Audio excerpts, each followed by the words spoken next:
from dairy. And those are myths provided by the Department of Agriculture, where the Food Nutrition Board sits.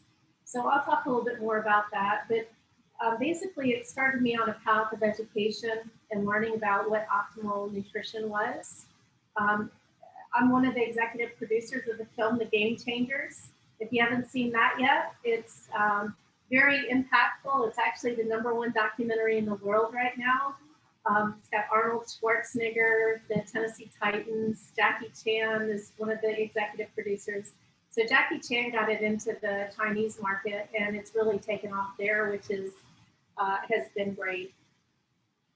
So in 2011, after watching that film, I started doing a deep dive reading and education, and I ended up reaching out to Colin Campbell, who's in the film. Colin Campbell is one of the, I call him the Mick Jagger of cancer research. He's actually, I think he's 86 years old right now. He's working on his 5th book. And he's going to actually be in the Fairfax Veg Fest this year on April 24th, along with Dr. Neil Barnard and Jim Loomis and James Wilkes from the Game Changers.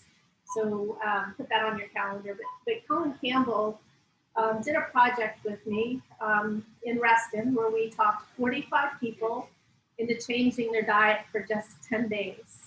And we hired a nurse to do blood testing before and after. And in 10 days, we watched cholesterol drop an average of 20%. And this is in a pretty healthy population to start out with, or people that were thinking that they were, healthy, but no, dramatic chronic illness. And a lot of friends and some relatives and work associates, a couple doctors went through the program. And maybe 3 months after that, I started getting letters and bottles of wine from people that said this 10-day thing had really changed their life. And so it reinforced my thought about I need to do something about this. So at that time, I met this fellow named Pericles Silva, who was at Whole Foods in Reston. He started and ran the Health Starts Here program.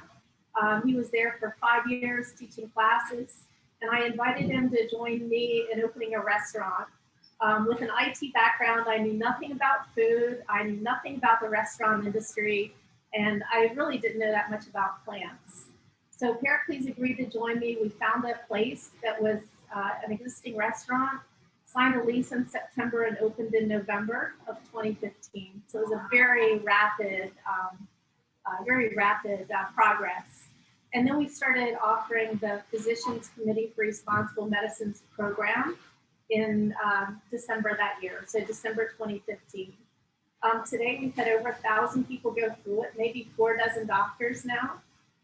So it's been very dramatic in watching people get off medication, reverse chronic illnesses. Most heart disease, if it's not structural, can be reversed. Hypertension, a lot of cancers.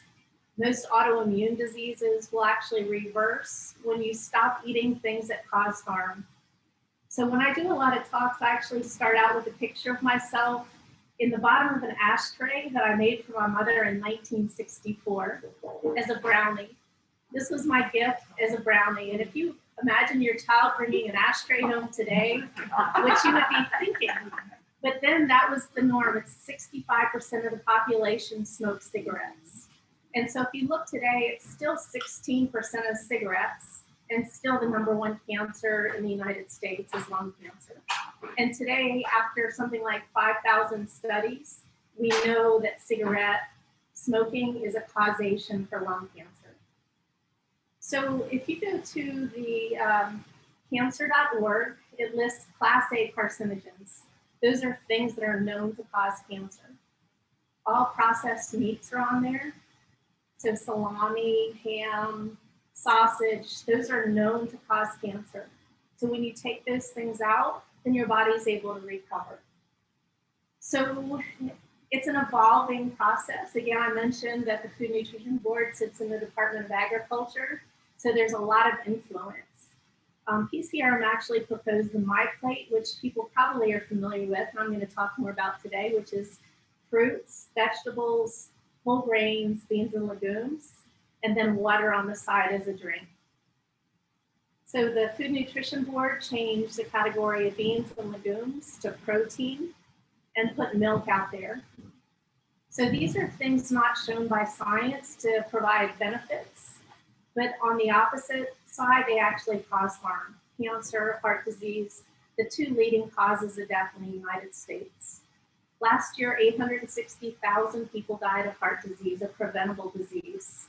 That's on par with COVID, and you see COVID stuff on the front page every single day, but very little about something that brings great profit to the, to the hospital system. So a stent is $10,000, and open heart surgery can be anywhere from $100,000 to $250,000.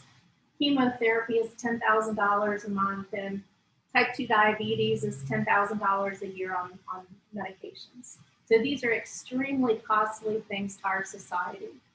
And so my goal in life has been around education and helping people to see a better path. People that are innovative and they want to take control, they want to opt out of medications and surgeries, this is the right path for them. Okay, so I've been doing this for 6 years. I need my head examined. I just started a graduate program at American University this January, so I'm taking a master's degree in nutrition. It's been really interesting, learning the biochemistry and the biology and testing and grades has been kind of a eye-opening experience, but I love what I'm learning. It really reinforces everything that I'm doing and how we're on the right path. Okay, so I'm going to tell you just a little bit about Green Fair. We do a program every month called the Kickstart. We have a 10-day program now that's for people that are interested in plant-based. And we have a 28-day program to help people reversing chronic illness. So if you're on medication and trying to get off, the 28-day program is probably what you want to do. I'm doing board challenges. I'm on 10 different boards with different organizations. The first board is JK Community Farms. That's actually out in Loudoun County. Everything they grow goes to a local food pantry. And their board is older white men, and they have protein and produce right now. So when I join the board, I let them know my goal is going to be to take the protein off of the farm. And they said, well, people at the food pantries want high quality organic protein. And I said, well, if they wanted organic tobacco, would you provide that to them? And so they became more interested. And this month, we actually have 7 people from the board going through the Kickstart program, which I'm really excited about. And as they see their blood work come back where it's better than it was before by taking things out, then the goal is that they'll continue on this path, and hopefully we'll make that change at the farm. JK Community Farms is owned by JK Movers, and I got an email that their board was interested in doing this challenge as well. So I think, as people start getting empowered to take their health back and not spending the later years of your life in assisted care or hospital or visiting doctor after doctor, trying to figure out what the problem is, this is the right path to do that. I can tell you that these days, if you go to a doctor, most of them specialize in different things. But the biggest cause of almost everything is what we're putting in our mouth. It's like when you make that change, then your relationship with doctors completely changes.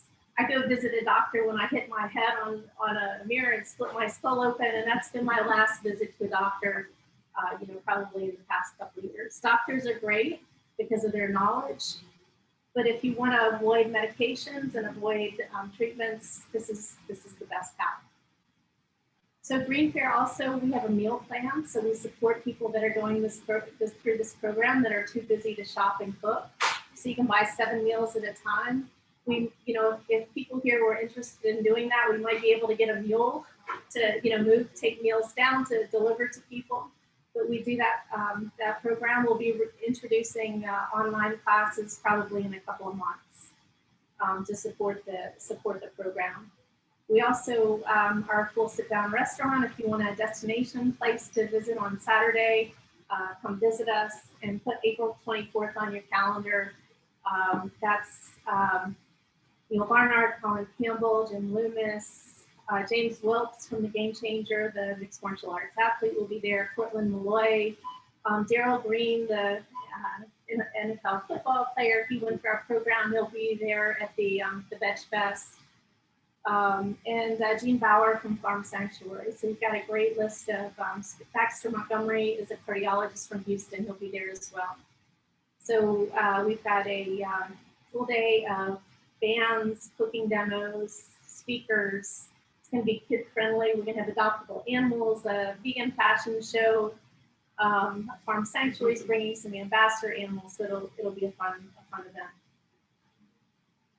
So I started a Master Gardener program 7 years ago, so I've completed that. I've been a Master Gardener for 5 years now, and that gave me a new appreciation for organic and soil. So organic is all about the soil that the plant's grown in. It's not about the particular plant. Everything we provide at Green Fair is organically grown, which means that there's no synthetic fertilizers or pesticides grown on it, and no genetically modified organisms. When you buy organic, there's something like 400 chemicals that you're not getting in your food.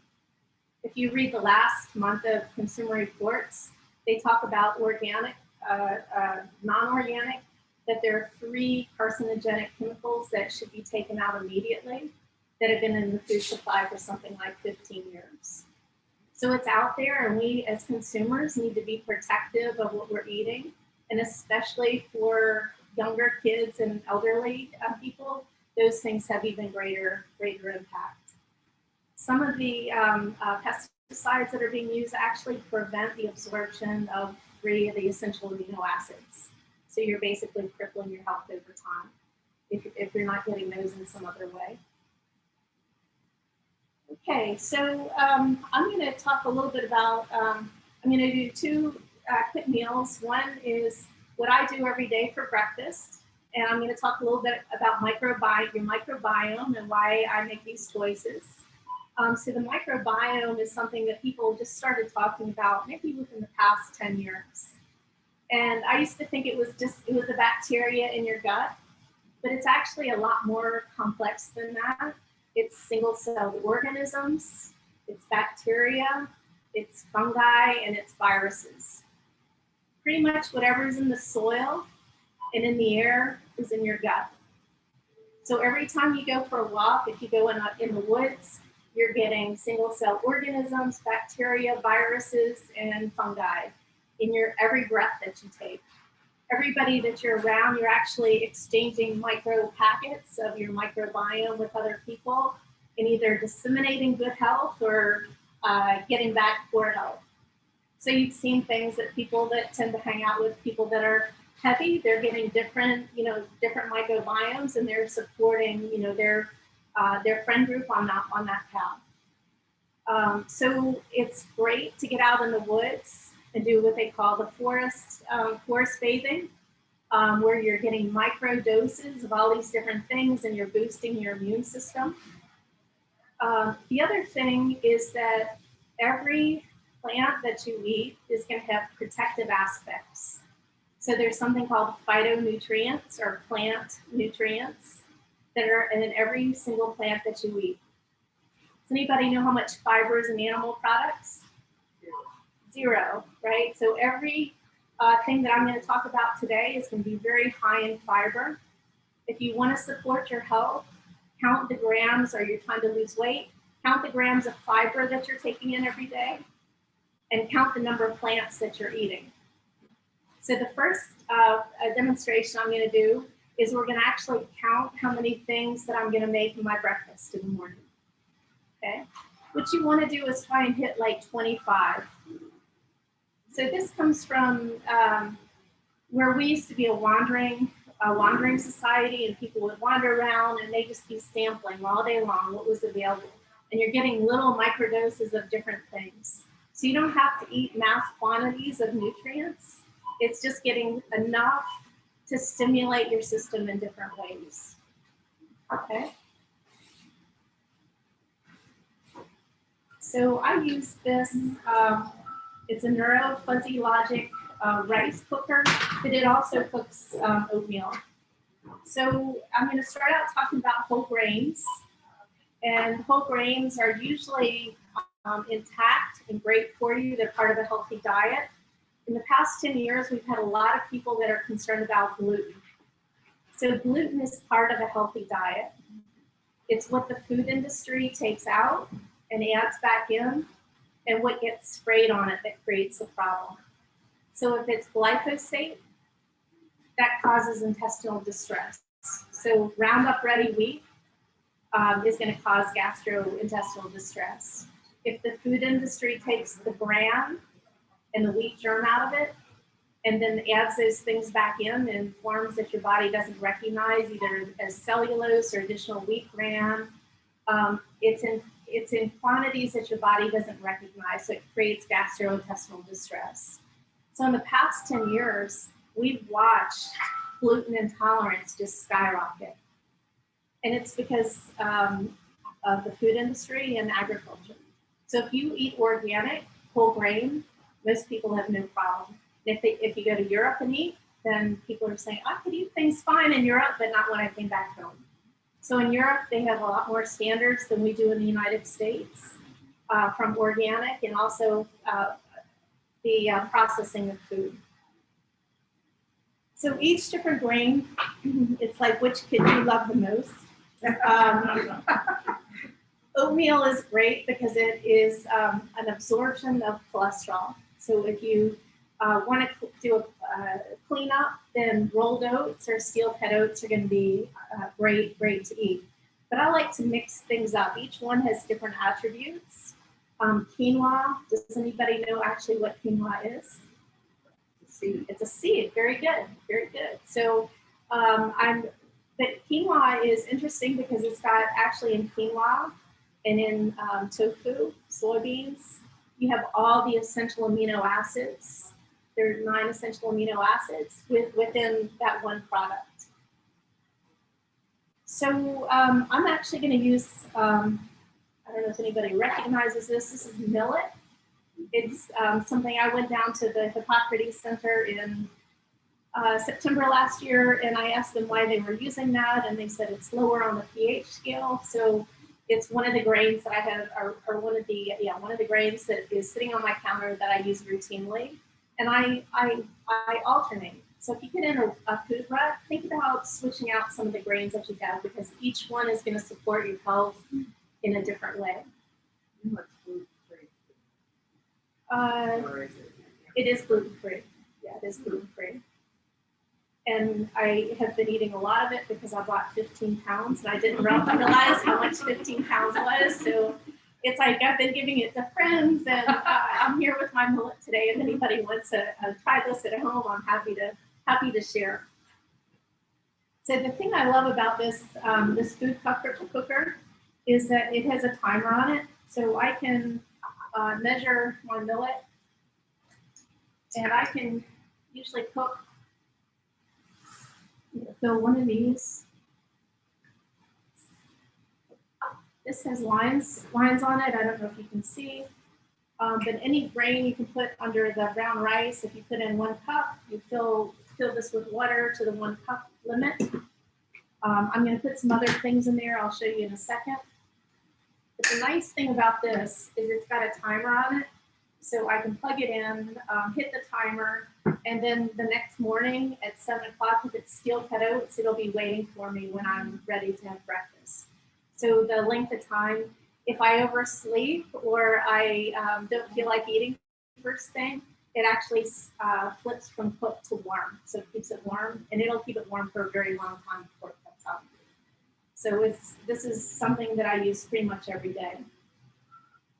So millet is 1. Usually when I put this, I do put more things in there. I use the 3.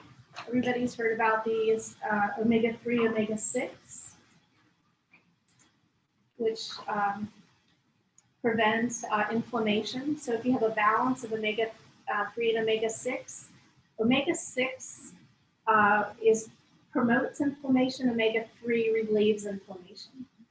Omega-6 is if you bang your hand on the wall and you get a cut or your body needs to go heal, then you're gonna see omega-6 help in the recovery.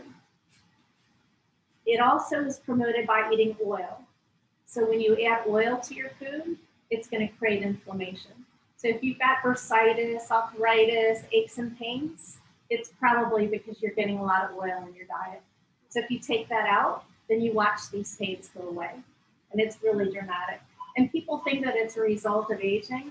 And I'll tell you that it's not. Usually within a week to a week and a half, we watch these things resolve. I'm 64. I've been doing this probably 8 years now. And I've watched bursitis go away, weight loss, much better sleep, and also my mood, anxiety is just completely dissipated. So it's taking things out of my diet and it's going to depend. It's based on what your genetic mapping is. If you look at your parents and grandparents and the diseases that they have, and you eat the way they are, those are most likely going to be the diseases that you get. So you can sort of see what your roadmap in life is. And when you make lifestyle changes, you're actually affecting, Dean Ornish showed in his research that you're actually changing your DNA. You're changing the programs of your genetic map, and so things get metabolized in different ways. It's why different people have different chronic illnesses eating the same food. Okay. So there are a number of things that are going to be high in omega-3, which is anti-inflammation, and that is hemp hearts, chia seeds, flaxseed meal, and I would put walnuts in this category. If you want to choose an anti-inflammatory nut, walnuts are going to be like 1 to 4 on the omega-3, omega-6 ratio. Almonds are like 1 to 2,500. So if you're doing almonds, they're going to be inflammatory, and walnuts are going to be more anti-inflammatory. What about pumpkin seeds? Well, I happen to have pumpkin seeds and sunflower seeds here. So they're going to support it. These are flaxseed meal. You know, if you put flax seeds in there, it's just going to go right through you. But the meal is, and I keep these in the dark. You probably can refrigerate this as well. But I'm going to add these in with the millet and cook these things. So that's 2, 3, 4 different things in this oatmeal. I'm also going to put some raisins. And raisins are a dried fruit. So the food industry likes to do things to extend the shelf life, usually at the expense of our health. So usually they're taking out fiber or they're taking out water. With raisins, what do they take out? Water. So if you're adding the raisins to your oatmeal, that's going to be, or millet in this case, and put water in it, it'll rehydrate the raisins. So this small amount of raisins, if I was to hydrate them, it probably would expand, and so it would fill me up. It's one of the reasons people can overeat dried fruits just because they have been dehydrated. A lot of the grains, they actually take out the fibers, and so that's when you have wheat flour, and it's not a whole grain. Okay, so I'm going to add raisins, so that's 5. I have cocoa nibs here. I usually put like maybe a tablespoon of those in there. Cocoa beans got some antioxidants. Everything that I am using here has the USDA organic label on it. So that's 5. When the oatmeal millet is ready, then I usually put cinnamon. So organic cinnamon, that's 6. This usually goes in before. These are, does anybody use Goji Berries? So if there are elderly people that have had cataract surgery, usually after cataract surgery, they give you an eye drop. That's an expensive eye drop to take every day to prevent macular degeneration. So it turns out that the active ingredient comes from goji berries. And if you eat goji berries every day, provides actually a similar benefit to the eye drops that you're buying as a pharmaceutical. Okay, so I usually put these in my oatmeal. They rehydrate. Usually, a dozen to 15 is good. And then I let it cook. And the next morning, I'm going to wake up. It's going to be there. It'll be ready to eat. And then I usually, as Rich indicated, the seeds that are going to be really high in omega-3 are going to be sunflower seeds, which are tiny, and the pumpkin seeds that are larger. When you're adding nuts and seeds, you need small quantities, but they're going to allow you to absorb the nutrients. So if you're eating fruits and vegetables and you want to metabolize the nutrients, then having some small amount of fat to enable that is great. This is usually enough for me for 2 days. I make it for 1 day, put it in the refrigerator, and the next day I heat it up. So it's a great time-saving thing. I have the seeds and nuts in there. Let's see, that's 1, 2, 3, 4, 5, 6, 7, 8, 9. In here I've got 4 berries, so that's 13, and then I have diced ginger in here. So that's 14 things in one meal, 14 plants in one meal. So I challenge you to count the number of plants that you're getting every day. Each one, and especially as you go across the rainbow, the next thing I'm going to talk about is more about the rainbow of foods. And we're naturally, as humans, we were designed to be attracted to colorful things. If you look at carnivores, if you have dogs or cats, not so much. They see things on the scale of like red and brown. So they're not going to see that eye-popping color that we see. So that's one of the reasons that we know, and we also we have to get vitamin C from our food. It's not something that we make internally like dogs and cats. If you don't get vitamin C, then we die. So fruits are going to be great because especially berries are not going to spike insulin. Each different berry is on a different color scheme. The colors actually sort of indicate what nutrients are found in there. It's like nature's way of mapping things out for us. And the more you eat on the rainbow, the better your health is going to be. So I'm going to challenge people, instead of counting grams of protein, which is typically what the average American consumes, and the average American consumption of protein right now is twice what's recommended by the American dietary guidelines. 2 times. Does anybody know what macronutrient of protein, carbohydrates, and fat, if you consume too much, actually stores as fat? All of them. So if you get more than you need in any one specific macronutrient, you're going to store it as fat. So it really is, overeating is probably one of the biggest causes of weight gain.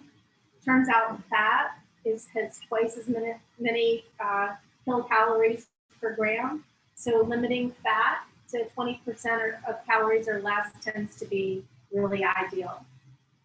So a tablespoon of oil, I mentioned already, not only does it cause inflammation, it also promotes weight gain.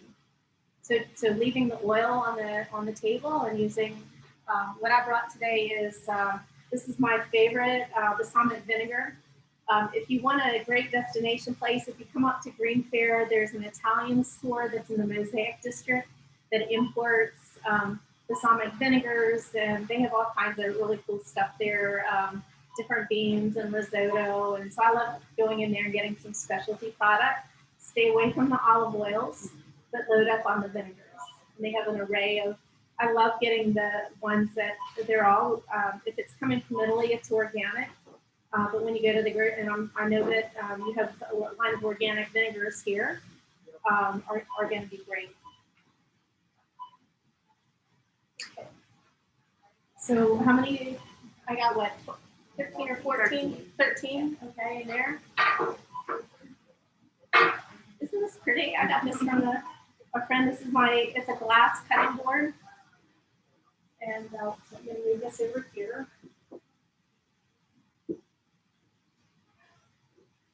So has everybody heard of Salad Master, funny chance? People ask us what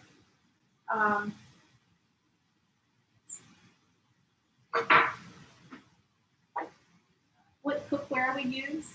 And so stainless steel is going to be optimal. And the Salad Master is sort of like the Rolls Royce of that. It's up here. This is a titanium bowl. It's very light, extremely sturdy. It's not going to move. And this is so I keep this on my counter, and I use this usually twice a day.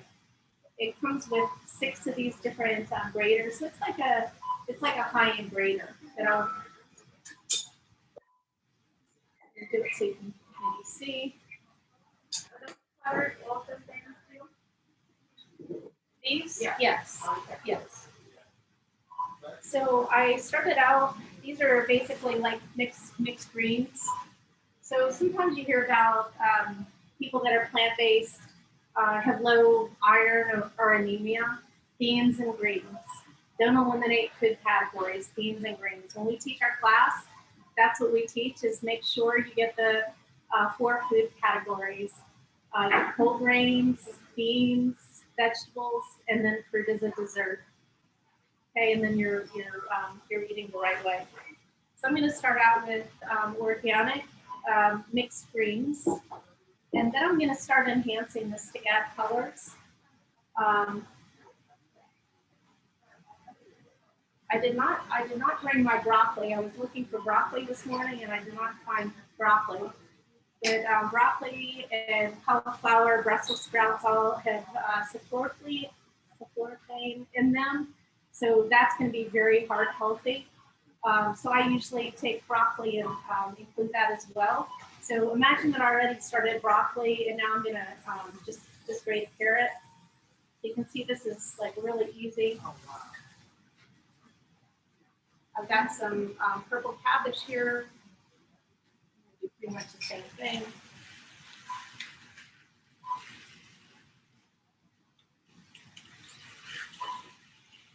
Actually, I do this and put this in my my dogs get this every day too. And then I've got a beautiful red beet here.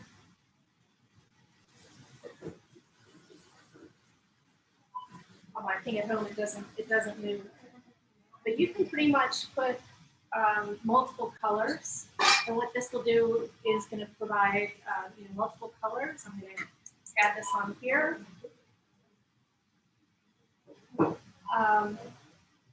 I mentioned that in my breakfast cereal, I'm adding seeds and nuts, not large amounts, less than 20% of the calories from fat you want to be ensure. So probably, a tablespoon or 2 of the seeds and nuts.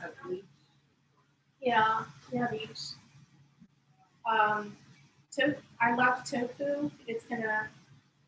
I'm gonna dice this so it's small.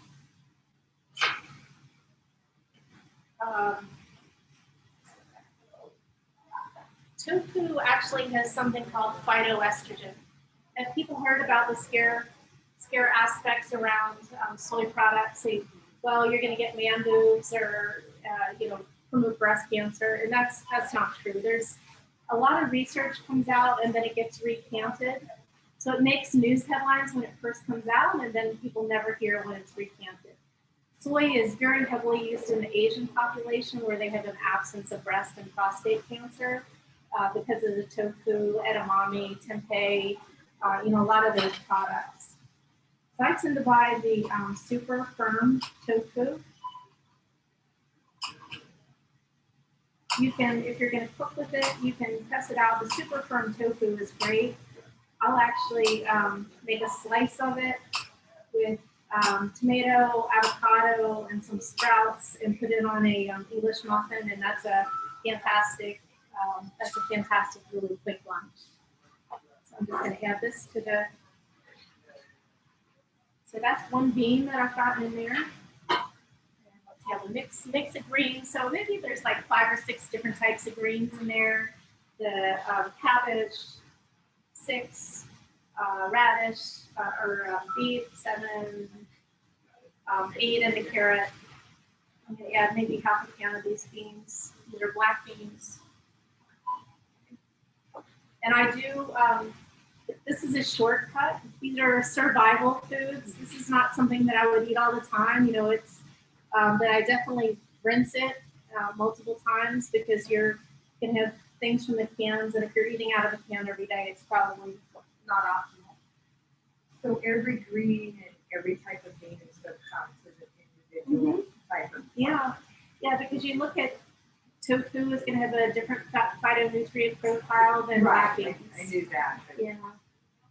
So every type of bean, every type. So, you know, if you think about the color being an indicator of the phytonutrient that's in there, my favorite bean besides tofu is probably lentils because they cook quickly. And if you think about the range of lentils, if you go in the grocery store and you see there's yellow lentils, orange lentils, those are going to cook quickly. They're probably going to be a little mushy. So they make the Indian dishes like dals. And then the hard lentils are like the green lentils, the French beluga lentils, the black lentils. Those are going to be full of texture. So they're going to be, and each different color, again, is going to have different phytonutrients.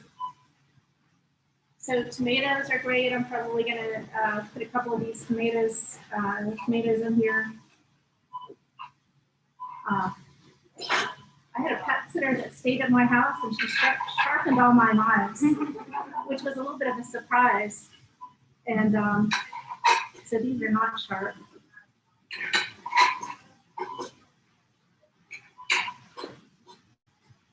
And it turns out my dogs even like tomatoes.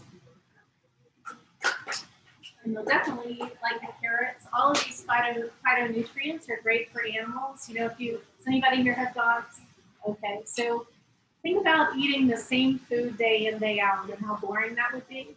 And also if there's a nutrient deficiency in that one food, it's going to compound over time. The pet industry came along in the 1960s. And before that, dogs ate what we ate for 10,000 years. So my dogs, I actually, they get tofu, oats. I have probably like 12 different things that they get in their meal, and I vary those, and they're thriving. So I'm going to add some blueberries in here. These are really the dark blue. One thing I forgot to add is the balsamic is great if you put that in first with the greens and then you sort of massage it so you don't need to add too many. And then I've got one more thing here, which is avocado. This is going to polyunsaturated fat. So I'm going to add just a little bit of this. I found that if you throw these seeds out in the woods, the squirrels love the seeds. If you plant them, we'll actually come on your deck and take them out. So. That's how I discovered that. Let's see. So what I didn't bring was but I'm going to mix this up, and you're going to see how beautiful that is. And that took me, what, 5 minutes? 5 minutes to pull things out. It's more having the ingredients that you need. So it's planning and having practice at doing, and these are the meals that I have every day. I have the grains for breakfast, the salad for lunch, and usually a green fair meal for dinner if I eat dinner. I'm going to share sort of some tips around intermittent fasting if people heard about fasting these days. So it turns out that the food industry, the snacking industry is huge. And like the pharmaceutical industry, they have a lot of money. So they try to promote that if you eat frequently through the day, it's going to increase your metabolism. But it's usually what happens is people end up consuming more calories than they need. And it doesn't give your body a chance to heal itself. So there's something called, if you go to Walter Longo, it has the Longevity Institute. He's got a book, and Dr. Alan Goldhammer out at True North, where they do the 30-day water fast. So those are places where they've looked at longevity and healing and how to optimize your diet for healing. And this process called autophagy is basically when your body does a cleanup. Does anybody here have grandkids? A lot of people. So when your grandkids come in, you're probably not vacuuming, you're probably not grocery shopping, you're probably not washing the clothes, you're probably not repairing the cabinet door that broke, you're probably not calling people to come in and do maintenance. All of these things happen when the kids go away and you sort of resume your normal function. So our bodies are opportunistic. When we take in food, it's like the SOS goes on. It's like all hands on deck. We've got food coming in. Let's metabolize and store this as quickly as possible. And 80% of your body's energy focuses on trying to nutritionally absorb as many nutrients as possible.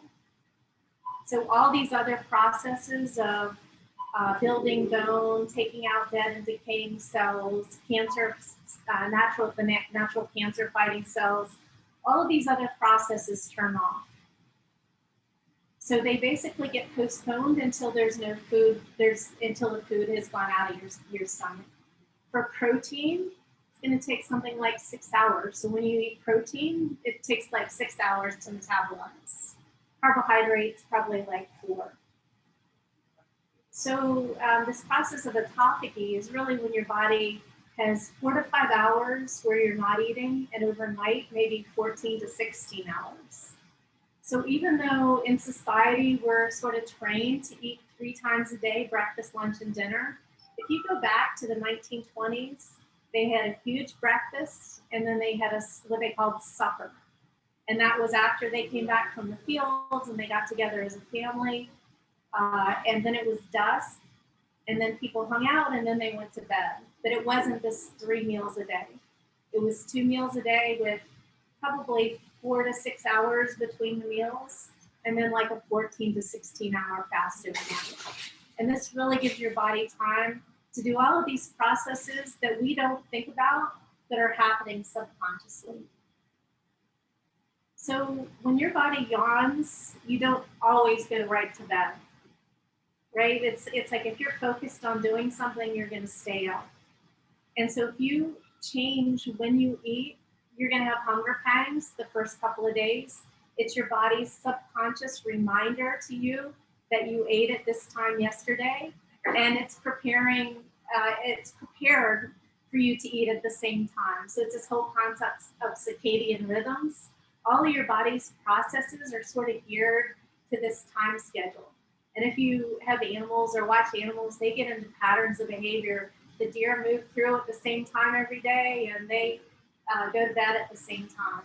You know, with electricity and shelter, for us, not so much. We burn the candle at both ends. How much time do I have? We have several questions on the chat. Okay. The first one is, do all grains need to be washed, even if they're organic? Do they need to be washed? Washed. Grains. I usually don't wash grains. Organic grains, I usually they get put in water. I do use filtered water on my system. It's probably something I drink bottled water. I don't wash grains, but I definitely wash beans, even dried beans. With lentils, I'll wash them repeatedly because of the dust that sort of accumulates before you cook. And when you're cooking beans, I always cook my own beans. I soak them the night before, and I always use bay leaves to remove the gas. So bay leaves help. And I usually add curry. The turmeric is going to be another count as another ingredient to add that. Rose is asking, what about oil? What about EVO, EVOO? It's all oil. So it's all going to be hot in the omega-6 category and inflammatory. Okay. there's a couple of oils that are not, and that's flaxseed oil and hemp seed oil. But I'll tell you, they're going to taste terrible, and you're not going to want to put those on your food. It's almost like nature's way of telling us, you know. Diane is asking, are there regulations that prohibit labeling organic if it's not truly organic? So the question is about the tightness of the organic certification. As a restaurant, we actually went through the organic certification, which is, it cost me the first year about $15,000 versus the guy next door that's buying contaminated food and serving whatever. I had to pay to get this certification. They send one guy that comes out and he does like a whole supply chain analysis. It's not only the produce, it's the pesticide treatments in the restaurant, it's the sanitizing products that you use, all have to be organic. So it's not only the produce, but it's the products and the process. So the only grocery store right now that's organic certified is Whole Foods. They don't advertise that much, but if you see Whole Foods trucks, they're going to either contain organic or conventionally grown products. They don't cross-contaminate by shipping in the same truck. Does anybody, I know y'all never go to Safeway or Giant, but if you ever wonder why they shrink wrap potatoes there, it's to prevent cross-contamination. If it's an organic product, they're going to wrap it in plastic and shrink wrap it so that it doesn't get the chemicals from the other food. That's how, and I'll give you one other thing about, it's not what gets sprayed on the food always, so you hear about the dirty dozen. Sometimes it's what gets put in through the roots, through the synthetic fertilizers. I have a friend who grows potatoes on the Eastern Shore. It's one of the most highly contaminated products out there. They get sprayed 4 times before they get planted, after they get planted, before they get harvested, and then later to prevent bugs. And they have one crop they grow for themselves, and then they have one crop that they sell to stores.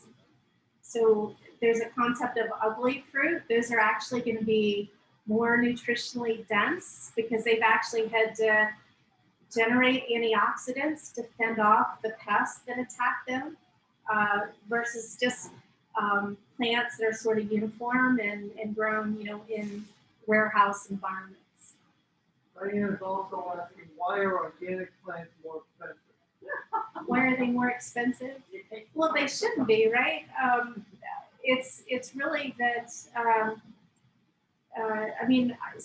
We're part of the Organic Growers Conference. I went to it was a seminar out in California a couple of years ago when there was a vice president from Walmart there. Walmart is the highest producer of organic or seller of organic produce and products.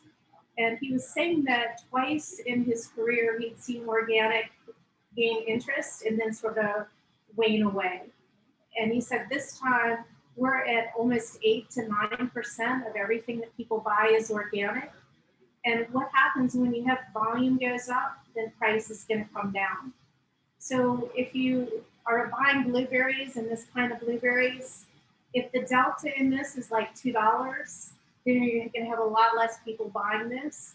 But if it's 5 cents, then people are going to immigrate to this. And so that's when you see that curve start to happen, and that's sort of where we are right now, where the delta continues to close. And the hope is that it will no longer benefit people to provide conventionally grown produce anymore. And that was what the VP of Walmart was saying. In the future, we won't have to label things as organic. They'll have to label things with the skull and crossbones. Oh, that's nice. So another question, I understand why the predominance of fruits and vegetables. What about adding a minimal level of healthy meat, poultry, seafood? Are there options on a healthy eating continuum for carnivore choices, and what do you recommend in that area? So I talked about going to the cancer.org and looking at, all ham processed meats are known to cause cancer. As more research comes out and continues to put more things in that category, keep an eye on that, because as consumers, we're having to make those decisions. There's a concept that's called everything in moderation. And I guess I would ask, how many people smoke cigarettes in a moderate way? Or how many people do cocaine or heroin in a moderate way? Or drive on the wrong side of the road in a moderate way? Right? All of these things, you don't know if you're eating something that promotes cancer, which all animal products do. If you read the China study, and all animal products are promoting inflammation and promoting cancer, and particularly dairy. Colin Campbell said that casein, which is one of the subcomponents of dairy, is the single most potent carcinogen that's ever been discovered. But you're not seeing that on billboards. That's something that, if you want to learn more about that, read the China study or the book Future of Nutrition, that talks about why something like 800,000 people every year in the United States die from cancer. It's diseases in the United States that are unheard of in other countries because we're consuming large amounts of animal protein. Diane is asking, what do you think of plant-based butter substitutes?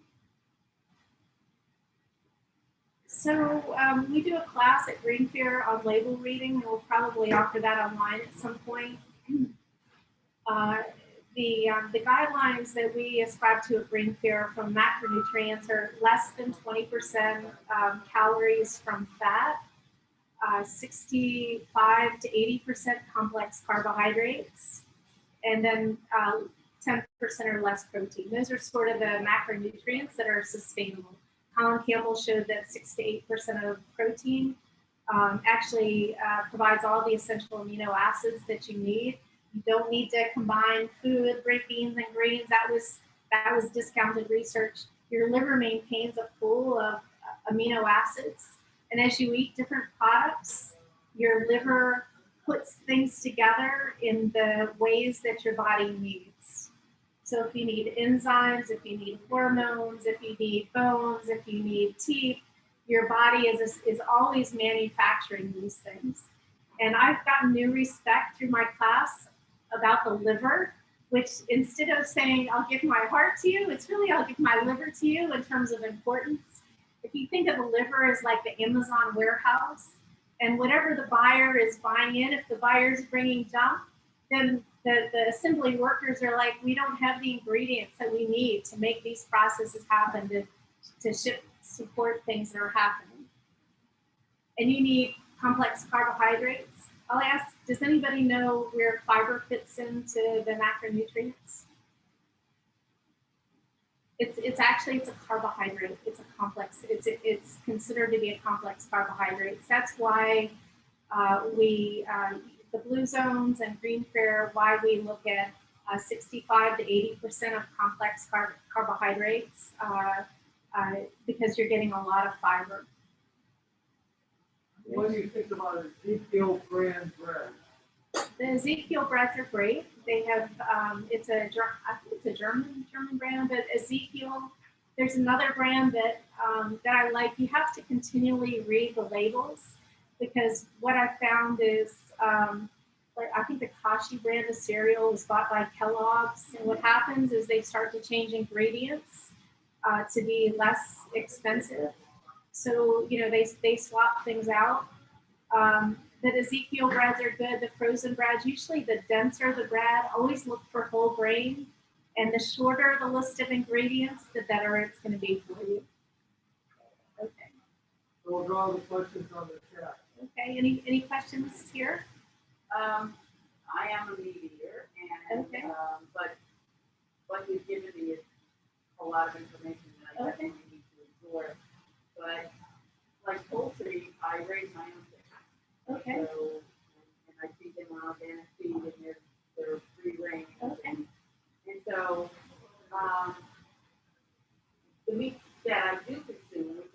I don't eat a lot of meat, but I definitely do.